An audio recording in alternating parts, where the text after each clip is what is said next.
Good morning class. पद्य शिक्षण के दूसरे भाग में आज हम पद्य शिक्षण के विभिन्न विधियों और पद्य में अभिरुचि उत्पन्न करने के उपाय के बारे में अध्ययन करेंगे। तो आइए सर्वप्रथम देखते हैं कि पद्य शिक्षण की कौन कौन सी विधियां हैं। डियर स्टूडेंट्स, पद्य शिक्षण की विधियों में सबसे पहली विधि है बाल गीत तथा नाट्य विधि। डियर स्टूडेंट्स, छोटी आयु के बालकों के लिए बाल गीतों की रचना की जाती है। बाल गीत इस आयु के बालकों के लिए इसलिए उपयुक्त होता है क्योंकि बाल गीतों में ध्वन्यात्मकता होती है जिससे बालक का हृदय झंकृत हो जाता है। गीतों को सुमधुर स्वर एवं ताल के साथ गाने में बालक को आनंद आता है। सम्मिलित स्वर में गीत अभिनय करते हुए भी गाए जाते हैं। अभिनय सामूहिक भी हो सकता है और व्यक्तिगत भी हो सकता है, अतः यह प्रणाली छोटी कक्षाओं में काव्य शिक्षण के लिए लाभदायक सिद्ध होती है। खेल ही खेल में बालकों को असंख्य गीत याद हो जाते हैं। काव्य की रुचि में उत्पन्न करने का इससे उत्तम साधन दूसरा नहीं हो सकता। इसके द्वारा काव्य का कंठस्थीकरण सरल हो जाता है। इस विधि से बालक अंग संचालन के साथ व्यक्तिगत एवं सामूहिक दोनों ही प्रकार के काव्य पाठ करना सीख जाते हैं। इस विधि के अंतर्गत केवल दो दोषों के प्रति सजग रहना चाहिए। पहला, बालक गला फाड़कर काव्य पाठ ना करे, इससे स्वर श्रवण कटु प्रतीत होते हैं। एवं दूसरा, अंग संचालन अत्यधिक ना हो, वरना स्वाभाविकता काव्य पाठ से कोसों दूर चली जाएगी। अब हम देखेंगे पद्य शिक्षण की दूसरी विधि, अभिनय विधि। डियर स्टूडेंट्स, इस प्रणाली में गीत के साथ साथ अभिनय भी किया जाता है। इस प्रणाली में बालक काव्य के अर्थ व भाव आसानी से समझ लेते हैं। पहले शिक्षक काव्य का सस्वर वाचन कर अंग संचालन अर्थात अभिनय करता है एवं बालक उन्हें ध्यानपूर्वक सुनते तथा देखते हैं। तत्पश्चात बालक उसी गीत को गाते हुए अभिनय करना सीखते हैं। तीसरी विधि है शब्दार्थ कथन विधि। ये स्टूडेंट्स, आजकल अधिकतर स्कूलों में यही दोषपूर्ण प्रणाली प्रचलित है। इस प्रणाली के अनुसार शिक्षक एक एक पंक्ति में आए हुए शब्दार्थों को बताता है एवं एक एक पंक्ति का भावार्थ समझाता है और इस प्रकार पद्य पाठ भी गद्य पाठ की भांति नीरस और यंत्रवत चलता है। इस प्रणाली के द्वारा काव्य शिक्षण के एक भी उद्देश्य पूर्ण नहीं हो सकते, इसलिए यह पद्धति पूर्ण रूप से स्वीकार करने योग्य नहीं है। इस प्रणाली द्वारा किए गए शिक्षण में कविता का रसास्वादन का तो प्रश्न ही नहीं उठता। इस प्रकार कहा जा सकता है कि यह एक अत्यंत दोषपूर्ण प्रणाली है। चौथी पद्य शिक्षण प्रणाली है प्रश्नोत्तर प्रणाली। डियर स्टूडेंट्स, आप प्रश्नोत्तर प्रणाली से पहले से भी वाकिफ़ हैं। वास्तव में यह प्रणाली गद्य शिक्षण के लिए उपयोगी तो है, परंतु इस प्रणाली का प्रयोग लंबी चौड़ी वर्णनात्मक, कथनात्मक एवं ऐतिहासिक पद्यों को पढ़ने के लिए भी उपयोगी है। इस विधि में संपूर्ण कविता का खंडान्वयन किया जाता है और इसे ऐसे प्रश्नों के माध्यम से पढ़ाया जाता है जिससे प्रश्नोत्तर द्वारा ही भाव विश्लेषण हो सके। पद्य के खंडों को विभाजित करके उनका अर्थ स्पष्ट किया जाता है। खंड खंड को जोड़कर संपूर्ण कविता का भाव स्पष्ट किया जाता है। इस प्रणाली में प्रश्नों के उत्तर द्वारा भावों का स्पष्टीकरण कराया जाता है। ऐसी कविताओं में जिनमें काव्यात्मकता कम हो, यह प्रणाली अपनाई जा सकती है। डियर स्टूडेंट्स, अगली पद्य शिक्षण की विधि है व्याख्या प्रणाली।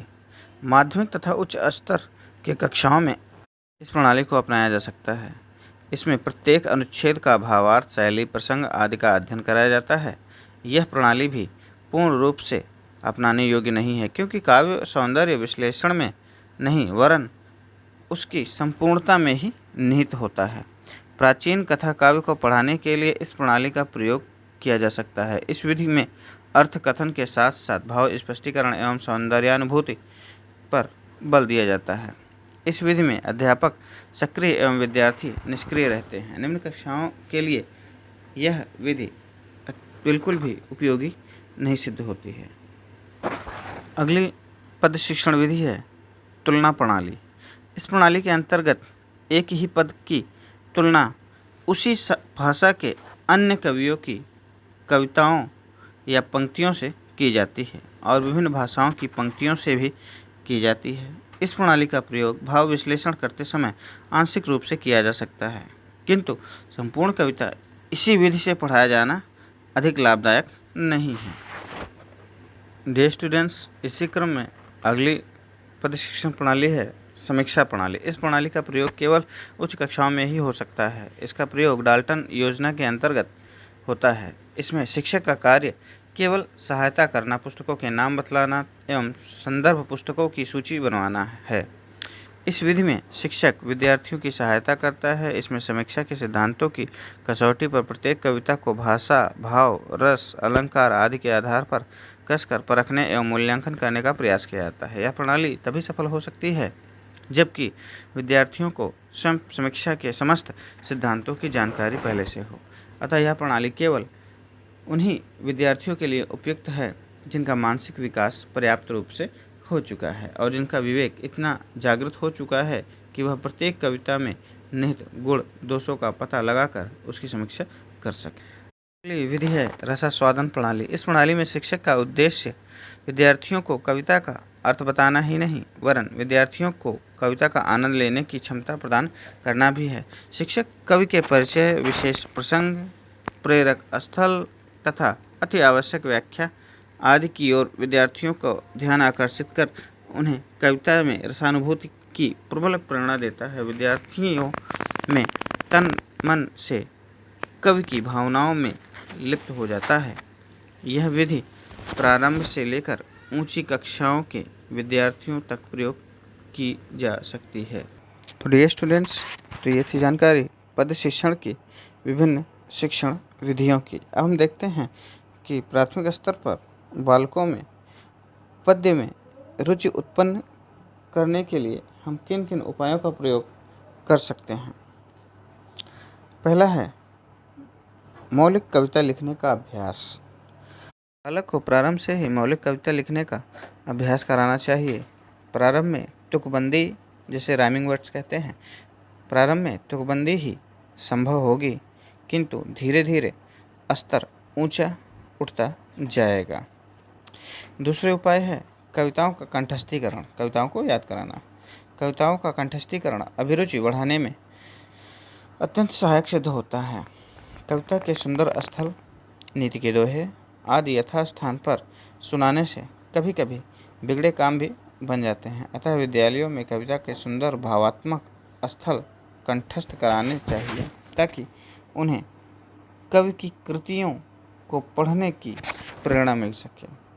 अगला उपाय है अंताक्षरी के माध्यम से। अंताक्षरी नामक बौद्धिक खेल से मनोरंजन भी होता है तथा कविता कंठस्थ करने की प्रेरणा भी मिलती है। खेल खेल में ही असंख्य कविताएं विद्यार्थियों को याद हो जाती हैं और बालक नई नई कविताएं सुनकर काव्य के प्रति अनुराग विकसित करते हैं। इसी क्रम में अगला बिंदु है कवि सम्मेलन। कवि सम्मेलन द्वारा आमंत्रित कवियों के मुख से साक्षात रूप से कविताएं सुनने का हृदय पर कुछ और ही प्रभाव पड़ता है। कवियों को आत्म प्रदर्शन का एवं श्रोताओं को रसानुभूति का परोक्ष रूप से अवसर प्राप्त होता है, किंतु सम्मेलन का स्तर उच्च होना चाहिए। यह है कवि दरबार। कवि दरबार में वास्तव में कवि नहीं आते वरन कवियों का नाट्य विधि से सम्मेलन किया जाता है। काव्य में अभिरुचि बनाए रखने के लिए एक सस्ता साधन है। ऐसे कवि दरबारों से विद्यार्थियों को बहुत लाभ होता है। अगला उपाय है कवि जयंती। कवि की जयंतियों पर भी हम कवि के जन्मतिथि मनाकर कवि की ख्याति प्राप्त प्रमुख कविताओं का पाठ किया जाता है ताकि काव्य के प्रति अनुराग उत्पन्न हो सके। सुभाषित प्रतियोगिता। सुभाषित प्रतियोगिता में दूसरों की रचनाएं सुमधुर स्वर में सुनाई जाती हैं। इस बहाने विद्यार्थियों को सरस वाचन का अभ्यास हो जाता है और वह कविताओं की उत्तमोत्तम रचनाओं को ढूंढने के लिए प्रयत्नशील हो जाते हैं।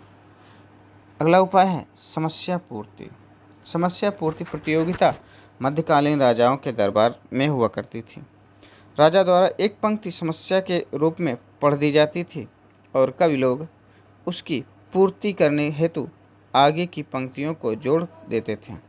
शिक्षा संस्थाओं में भी ऐसी प्रतियोगिताएं हुआ करती थीं, किंतु आजकल शिक्षा संस्थाओं में इस प्रतियोगिता को कोई स्थान प्राप्त नहीं है, परंतु यह कविता में रुचि उत्पन्न करने का एक सशक्त साधन है।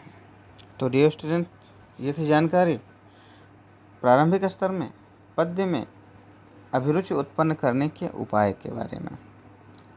आज आपने पढ़ा पद्य शिक्षण की विभिन्न शिक्षण विधियों के बारे में और पद्य में कविता में रुचि उत्पन्न करने के उपायों के बारे में आपने पढ़ा। इस बिंदु से संबंधित किसी भी प्रश्न के लिए आप व्हाट्सएप ग्रुप के माध्यम से अपने प्रश्नों को पूछ सकते हैं। धन्यवाद।